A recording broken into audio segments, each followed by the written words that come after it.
toute la semaine, Seigneur. Durant toute la semaine, nous sommes sortis, Seigneur, et tu as permis que nous puissions rentrer au Père, Seigneur. Merci, Seigneur. Merci, Seigneur, pour tout ce que tu sais faire pour nous, Seigneur. Pardonne encore les péchés que nous avons pu commettre la semaine, Seigneur. Nous avons pu commettre des péchés par n'importe quel moyen, Seigneur. Donc, oui, Seigneur, pardonnez, Seigneur. Pardonne-nous, Seigneur, pour nous plus blancs que la neige, Seigneur. Donc, oui, Seigneur. Bénis encore la parole de tout à l'heure, Seigneur. Que ça ne puisse pas rentrer par une oreille et ressortir par l'autre, Seigneur. Que ça puisse s'installer dans nos cœurs et demeurer. Au nom de Jésus, Père Céleste, dispose le cœur de chacun, Seigneur, afin que nous puissions écouter la parole, Seigneur. Au nom de Jésus, moi dans ce cœur, nous permettre la parole, Seigneur. Au nom de Jésus, merci, Amen.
mieux que l'approcher, c'est pour toi le peuple de crève. Les six sont pour toi.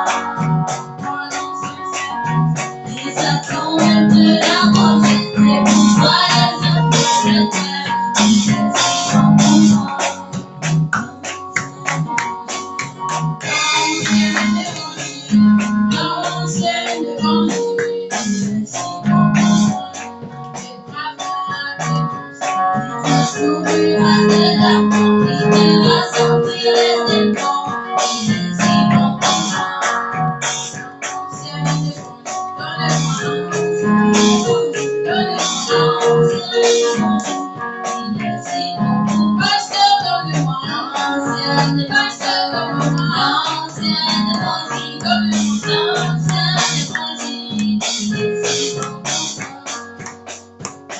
Que le Seigneur vous bénisse.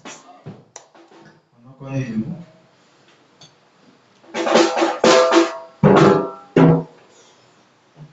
Nous allons prendre notre Bible dans Ecclésiaste chapitre 12, là où on avait commencé le dimanche passé.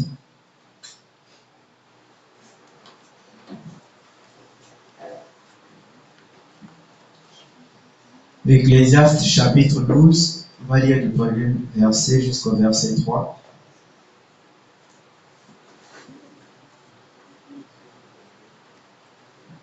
La Bible dit: Jeune homme, réjouis-toi dans ta jeunesse, livre ton cœur à la joie pendant les jours de ta jeunesse. Marche dans les voies de ton cœur et selon les regards de tes yeux. Mais sache que pour tout cela, Dieu t'appellera en jugement. Bannis de ton cœur le chagrin et éloigne le mal de ton corps, car la jeunesse et l'aurore sont vanité. Mais souviens-toi de ton Créateur pendant les jours de ta jeunesse, avant que les jours mauvais arrivent et que les années s'approchent où tu diras: je n'y prends point plaisir. Que Dieu bénisse sa parole. Amen. Vous pouvez vous asseoir.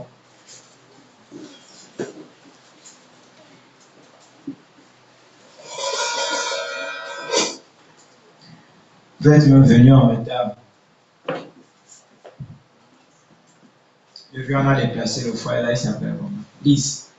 Voilà. Voilà. Ceux qui savent qu'ils chantent et que vous asseyez au premier, pendant que vous devez vous arranger à venir très tôt pour vous asseoir devant. Au lieu que d'autres personnes viennent s'asseoir à votre place. Et vous venez en retard, qui est déjà en vacances ici? Parce que tout le monde est bon, vous arranger à venir en retard. On va continuer notre sujet qu'on avait commencé, le deuxième sujet de notre thème des influences. Dieu t'appellera en jugement. On va continuer là-dessus.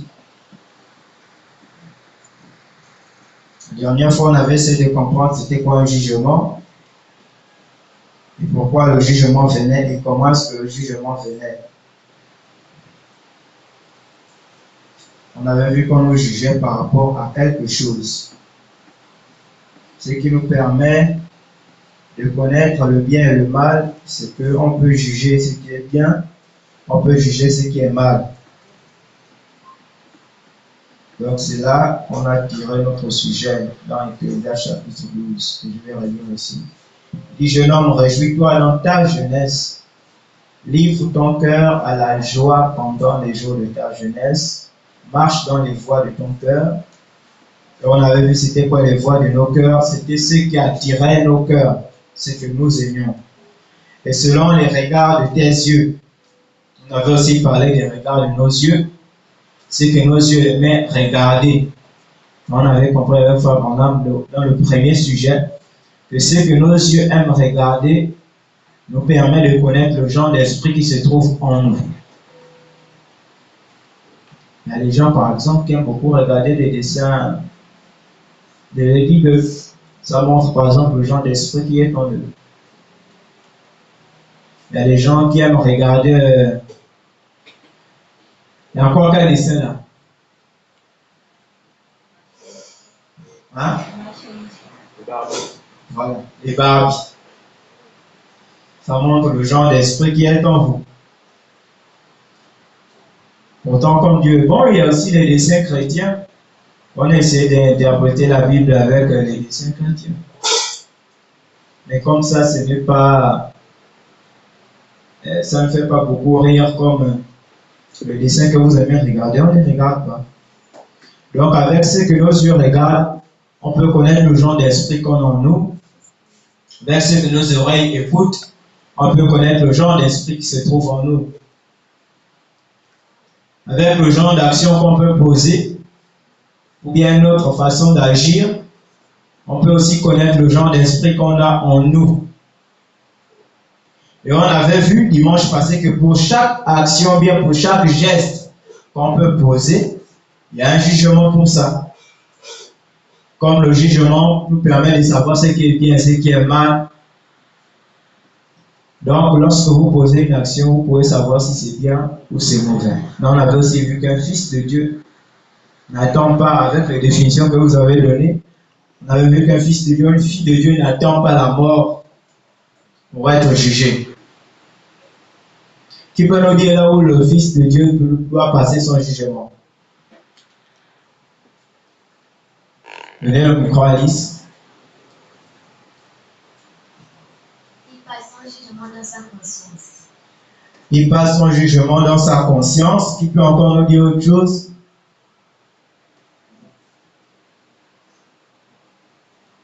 On a dit que le Fils de Dieu n'attend pas la mort pour être jugé. Donc, il passe son jugement dans sa conscience, ce qui veut dire qu'il se juge soi-même, il se juge lui-même.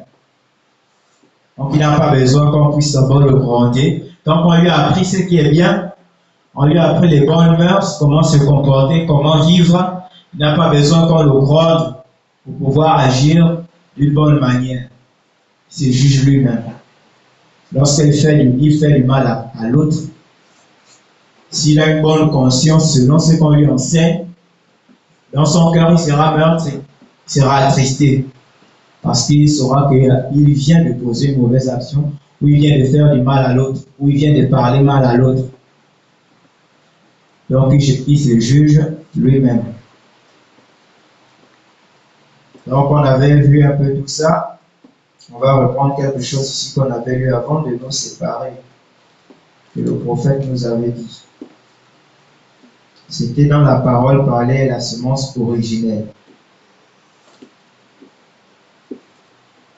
La parole parlait est la semence originelle, c'est ça le terme. Et on avait lu le paragraphe 37. Ici, on va remonter au paragraphe 35. On va lire du paragraphe 35 jusqu'au paragraphe 37. Pour notre sujet ce matin. Voilà, nous lit ici. Il dit, et maintenant, il n'y a qu'un seul moyen d'arrêter cette voie qui est mauvaise. Donc, la voie qui nous amène à poser de mauvaises actions. Comme la Bible nous a dit, on est jeune aujourd'hui, jeune fille ou jeune homme, marche selon les désirs de ton cœur. Et chacun ici fait selon ce que son cœur le conduit à faire. C'est bien de marcher selon les désirs de son cœur. Mais il y a une chose qu'il faut savoir avant de marcher selon les désirs de son cœur. Il faut être sûr que votre cœur vous indique de faire les bonnes choses. Donc vous pouvez marcher selon les désirs de votre cœur, mais il faut être sûr que votre cœur vous amène à faire les bonnes choses. Parce qu'il y a des gens qui ont des cœurs mauvais, des cœurs qui ne sont pas changés, des cœurs qui ne sont pas transformés, malgré qu'ils viennent à l'école du dimanche. Quand ils écoutent la parole de Dieu, ça rentre à l'oreille gauche, après ça sort à l'oreille. Donc dès qu'ils terminent la réunion ce matin, c'est terminé pour eux. Donc, lorsqu'on marche selon les désirs de notre cœur, il faut être sûr que votre cœur est changé. Et quand votre cœur est changé, une fois vous avez enseigné sur la nouvelle naissance. Voilà la nouvelle naissance, comment naître de nouveau. Et lorsque quelqu'un est né de nouveau, on peut dire qu'il peut marcher selon les désirs de son cœur parce que son cœur est changé. Donc il faut être sûr d'être né de nouveau. Et quand on est né de nouveau, on pose les bonnes actions selon la parole de Dieu. Parce que votre conscience, comme Lise a dit, Dans votre pensée, vous pouvez vous dire que ce que vous êtes en train de faire est bien. Parce que ça vous arrange. Mais ça n'arrange pas forcément la parole de Dieu. Donc cette voie-là, Frère Branham nous dit, et maintenant, il n'y a qu'un seul moyen d'arrêter cette voie qui est mauvaise. C'est de se repentir. Il dit, Dieu seul peut l'arrêter. Sinon, elle poursuit son chemin et vous y serez confrontés dans l'éternité, donc au jour du jugement. Il dit, par conséquent, Dieu, comme il est parfait et que sa voie est éternelle, il dit, c'est sa voie à lui qui devait être là pour la rattraper. Par conséquent, il faut qu'il soit parfait dans sa décision, car une fois qu'il dit quelque chose, cela doit aller jusqu'au bout et revenir au jugement.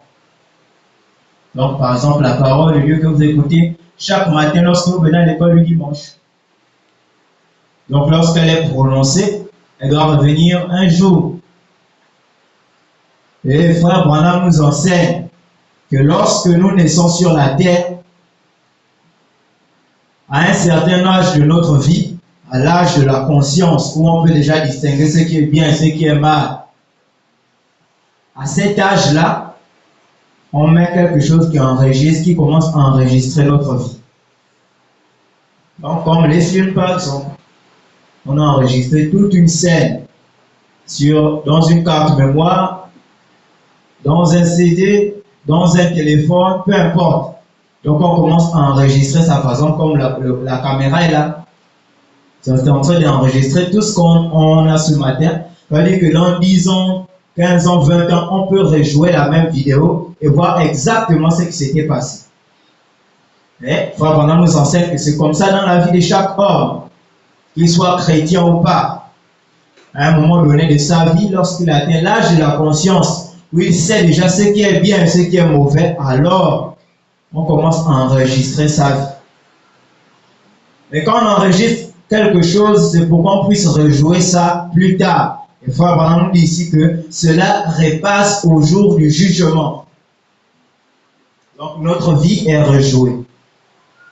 Vous voyez que comme on ne sait pas, comme on ne voit pas cette caméra-là, et c'est Dieu lui-même qui enregistre notre vie, donc ne pensez pas que parce que le frère Rosela ou le frère Aspa n'est pas là ou le pasteur n'est pas là, que je peux poser une mauvaise action. On ne voit pas. Votre vie est enregistrée. Et peu importe quand vous regardez la télé, votre vie sera rejouée comme ça. Parce que on a déjà lancé l'enregistrement pour chacun de nous ici. Comme ce matin aussi, on a lancé l'enregistrement pour ce que je suis en train de vous dire. Parce que ça va être rejoué par rapport à la vie que vous aurez eue sur la terre. Donc, cette voie-là est rejouée. Votre vie est enregistrée sur la terre. Chaque action que vous posez, que ce soit en bien ou en mal, tout est enregistré. Même ce que vous pensez dans votre cœur est enregistré. Et ça, vous me suivez? Donc, tout ce que vous faites est enregistré.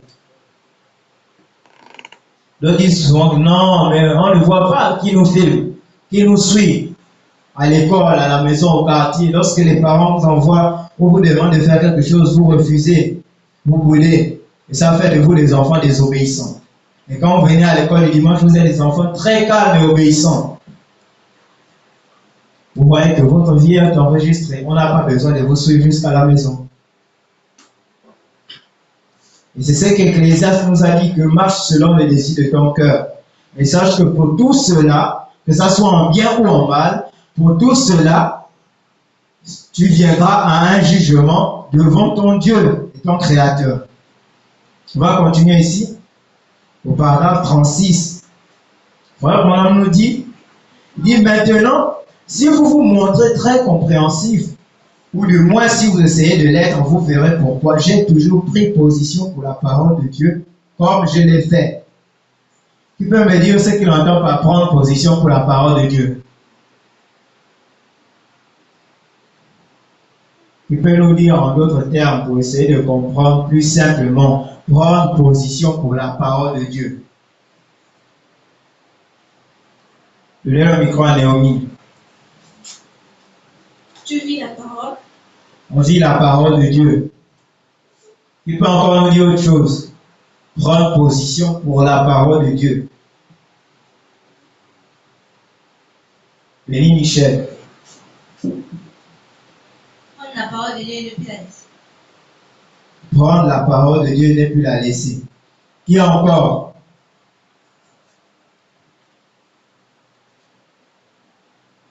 Voilà, donc vivre la parole de Dieu, prendre la parole de Dieu et ne plus la laisser, ou encore vivre la parole de Dieu, qu'il pleuve, qu'il neige, que ça soit avec les bons ou avec les mauvais amis, que ça soit avec les bonnes ou les mauvaises fréquentations, vous prenez position pour la parole de Dieu. Donc vous êtes du côté de la parole de Dieu, vous vous rangez du côté de Jésus.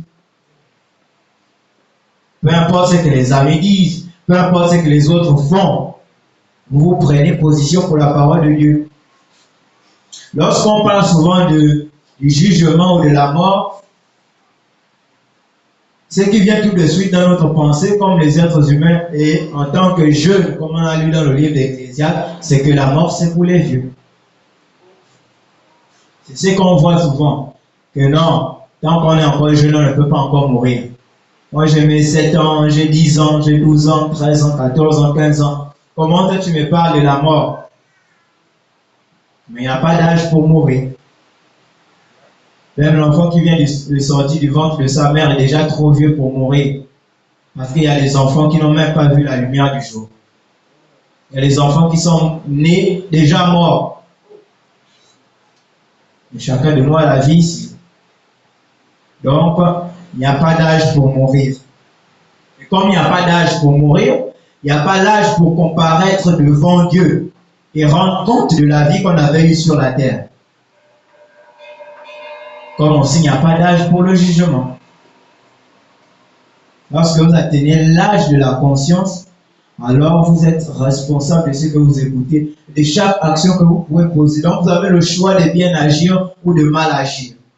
Vous avez le choix d'appliquer ce qu'on vous enseigne à l'école du dimanche ou pas. Et comme Dieu nous aime, il nous dit que je mets devant vous 2 chemins. Le chemin de la vie et le chemin de la mort. Mais il nous dit, je te conseille de choisir le chemin de la vie. Le chemin de la vie, c'est le chemin que vous empruntez chaque matin pour venir à l'école du dimanche. Pas pour venir voir le frère Aska ou bien celui qui joue au piano ou bien le chante. Le chemin de la vie, c'est que vous venez chaque matin ici et que vous écoutez la parole de Dieu. On vous enseigne les bonnes voies. Donc, Frère Branham continue ici. Il dit, mais alors que vous étudierez, et je vais tâcher de parler aussi longtemps que possible pour que vous saisissiez mes paroles, je le fais aussi à cause des bonnes. En effet, il faut que vous sachiez que cette Bible, c'est la parole de Dieu. Vous savez ça? Que la Bible est la parole de Dieu. Et on arrive au paragraphe 37 qu'on a lu dimanche. Il dit, or, nous savons que nous en viendrons à un jugement. Et que la voix de Dieu nous rattrapera quelque part. Est-ce que vous me suivez?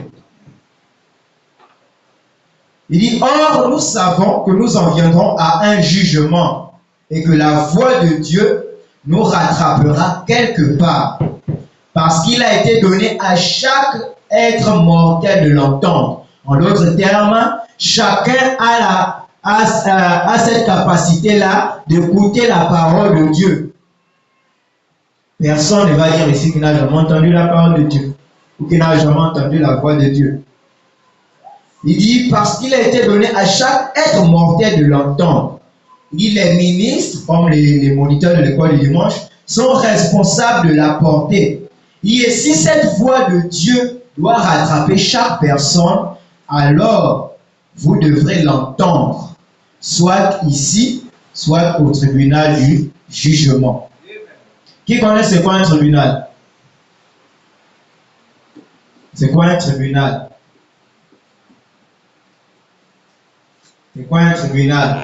C'est toi parfait. Précieux. Tu ne connais pas c'est quoi le tribunal? Tu peux nous dire c'est quoi un tribunal, ou bien ce qu'il a entendu déjà par tribunal. C'est quoi un tribunal? Oui, mignon. Est-ce que tu as entendu au sujet du tribunal? Un tribunal, c'est quand tu as fait quelque chose de mal. Vas-y. Un tribunal, c'est quand tu as fait quelque chose de mal, et on te punit pour ce que tu as fait. Oui, c'est un endroit où on peut savoir que tu as eu à faire quelque chose de mal et on te punit. Qui encore? Josué. Un tribunal. Qu'est-ce que vous avez entendu au sujet du tribunal? Un tribunal, c'est quand tu fais une mauvaise chose et on doit te juger. Tu fais les mauvaises choses et on doit te juger. Qui encore? Charlotte.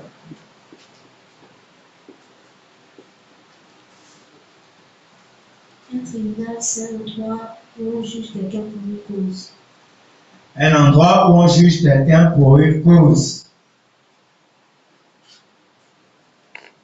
Un endroit où on juge quelqu'un pour une cause.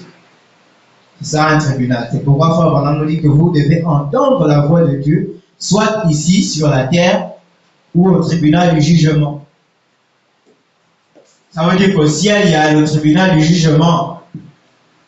Ça veut dire qu'en dehors de tous les tribunaux qu'on a sur la terre, au ciel, il y a un jugement. Et nous, on a compris dès le départ qu'on n'a pas besoin de mourir pour arriver au tribunal du jugement de Dieu. Vous voyez, lorsqu'on attrape par exemple un brigand et qu'on l'amène au tribunal et qu'il doit passer à la barre, parce que c'est comme ici, comme à l'église, l'église aussi était un tribunal. C'est la maison du jugement de Dieu. Donc quand quelqu'un va après la mort et qu'il est condamné là-bas, ça dit que sur la terre, il était déjà condamné parce qu'il est passé par un jugement sur la terre. Comme vous ce matin, vous êtes dans un tribunal du jugement et c'est le jugement de Dieu. Donc comme l'église, et c'est comme ça au tribunal du jugement. Dans un tribunal, c'est comme je me tiens ici. Donc on met l'accusé quelque part. Et quand quelqu'un, un brigand part, on l'a attrapé, on l'amène, il doit passer à la barre au tribunal. Lui-même dans sa conscience, il sait qu'il est coupable. Donc il ne pourra rien aller inventer là-bas. Et tant qu'il sait qu'on a déjà eu les preuves qu'il est coupable, il ne pourra rien inventer. Ça veut dire qu'il pourra faire le plus beau discours qu'il veut. Il pourra même pleurer pour nier ce qu'il a eu à faire. Mais tant qu'on a les preuves et qu'il finit son scénario, alors on sort les preuves. Et on commence à le questionner. Et Dieu va faire la même chose avec nous. Et la preuve, c'est ce que je vous disais, c'est notre vie qui est enregistrée. La vie de chacun de nous est enregistrée. Donc on a dit, quand on comparaîtra au jour du jugement, il y aura un grand écran devant nous, comme on regarde les choses à la télévision. Il y aura un grand écran devant nous qui fera défiler toute notre vie. Et si on aurait marché, sur la terre, on aurait seulement marché selon les désirs de notre cœur, sans se soucier si c'est bien ou c'est mauvais, alors il n'y aura personne pour plaider notre cause.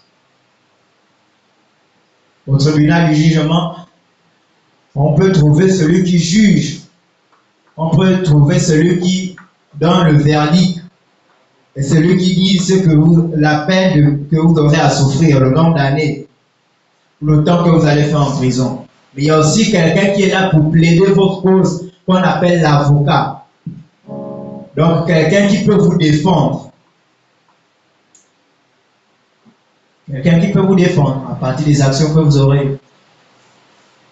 Mais pour que la personne qu'on appelle avocat puisse défendre votre cause, il faut que vous puissiez tout lui dire et l'accepter comme votre avocat. Donc, l'avocat défend votre cause à condition que vous lui dites tout ce que vous avez eu à faire.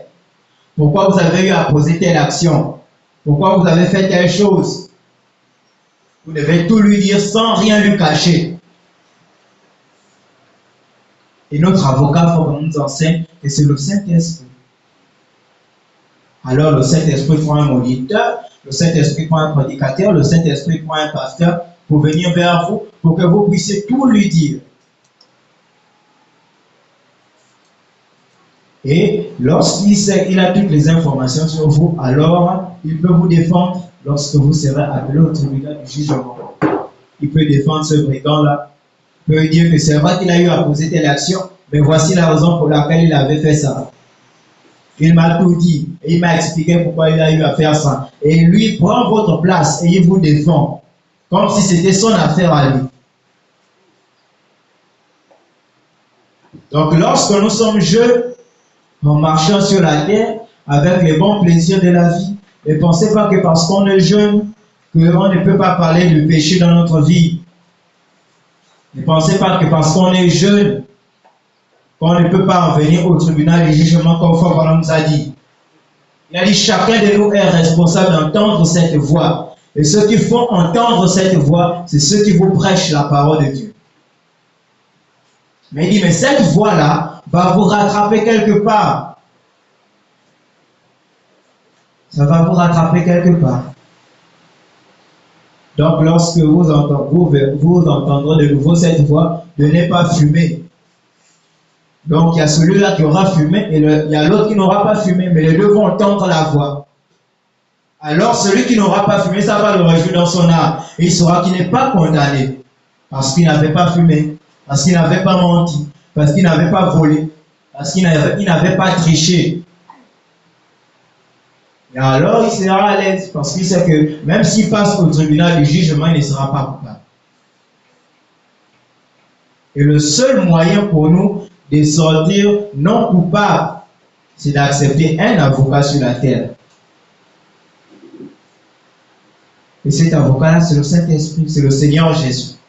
C'est d'accepter de marcher selon la voie qu'on vous enseigne, selon la parole de Dieu. C'est ça là qui sera votre avocat, qui va vous défendre. Donc ne pensez pas qu'on est trop jeune pour mourir, ou qu'on est trop jeune pour comparaître au jour du jugement. Comme on disait dans une brochure, il dit, on ne sait pas lorsque, par exemple, en sortant de l'église, si on va voir le lever du soleil le demain, ou encore si on va même voir le coucher du soleil de ce soir. Ce qu'on essaie de faire, ce n'est pas de vous faire peur, c'est de mettre la crainte de Dieu dans votre cœur. Est-ce que vous comprenez? Parce que si c'est la peur, ça ne va servir à rien. Toujours vous serez seul, vous allez poser, vous allez faire ce que vous voulez. Comme on dit, il y a une différence entre la peur et la crainte. Et lorsque on craint quelque chose ou on craint quelqu'un, ça amène le respect. Et le respect amène l'obéissance. Donc il y a des gens ici, par exemple, qui n'ont pas peur des faces. Parce qu'on est des humains, nous tous. Et c'est normal. Mais vous devez avoir la crainte de Dieu dans votre cœur. Et comme il y a la crainte de Dieu, ça doit amener le respect. Donc, lorsque vous entendez la parole de Dieu, qu'on vous présente la parole de Dieu, qu'on vous enseigne les voies de Dieu, ce n'est pas pour vous faire peur. Parce que si vous avez peur de l'enfer, ça ne sert à rien. Si vous avez peur de mourir, ça ne change rien. Ce que vous devez plutôt avoir dans votre cœur, c'est la crainte de Dieu. Et la Bible nous enseigne que la crainte de Dieu, c'est la haine du mal. Est-ce que vous comprenez ce que je vous dis? La crainte de Dieu, c'est la haine du mal. Quand vous craignez Dieu, vous devez haïr tout ce qui est mauvais. La crainte de Dieu, c'est la haine du mal. Donc celui qui ne craint pas Dieu, pour lui faire quelque chose de bien ou pas, ce n'est pas son affaire. Mais quelqu'un qui craint Dieu, il doit haïr le mal. Dans son cœur, il craint de poser une mauvaise action. Il craint de faire quelque chose qui n'est pas bien. Et quand quelqu'un se sent comme ça, quand quelqu'un vit comme ça, quand un enfant de l'école du dimanche vit comme ça, alors il devient respectueux à la parole de Dieu et devient obéissant à la parole de Dieu. Parce qu'il y a la crainte dans son cœur. Donc, que ça soit pour les grands ou les petits, c'est pareil. On n'insulte pas les gens. On ne ment pas, on ne vole pas, on ne triche pas. Vous devez toujours réfléchir à ce que vous faites. Donc, Frère Branham nous dit que nous devons entendre cette voix, elle va nous rattraper, que ça soit ici sur la terre ou bien au tribunal du jugement.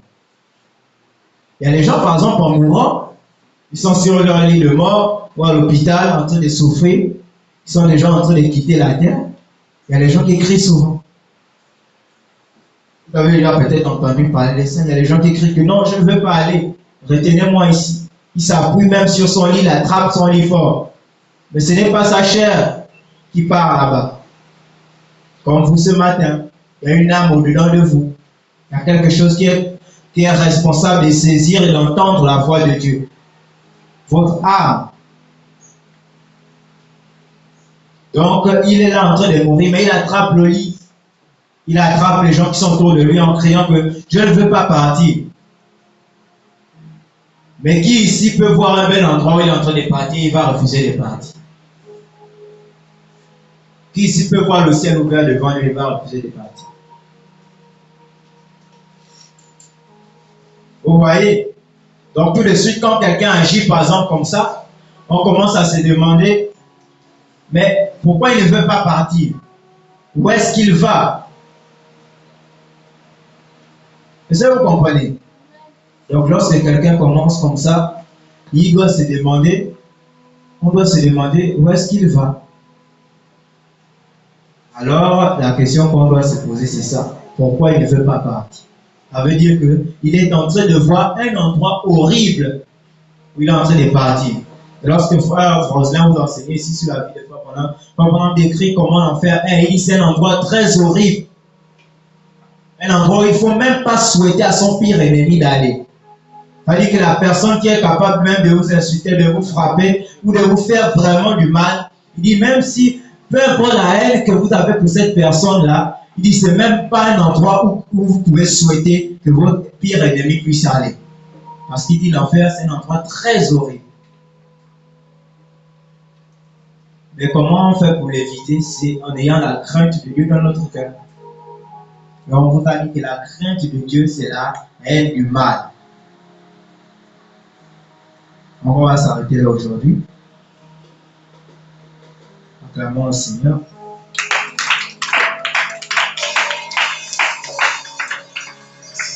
Baissez la tête.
t'appelle le Seigneur Jésus, dans la grande colonne de feu. Nous sommes infiniment reconnaissants pour la parole que tu nous as donnée.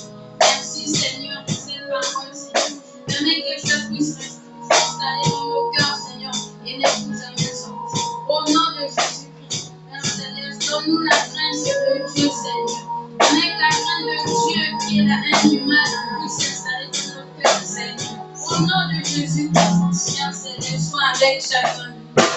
Bénis encore la parole de tout à l'heure, Seigneur. Bénis que cette plaît pour aller dans ta parole, Seigneur. Donc, Seigneur, ouais, le Seigneur. Nous ne voulons pas que ce soit un homme qui bénit par mais que ce soit toi, Père, toi seul. Au nom de Jésus-Christ, Saint-Esprit, Amen.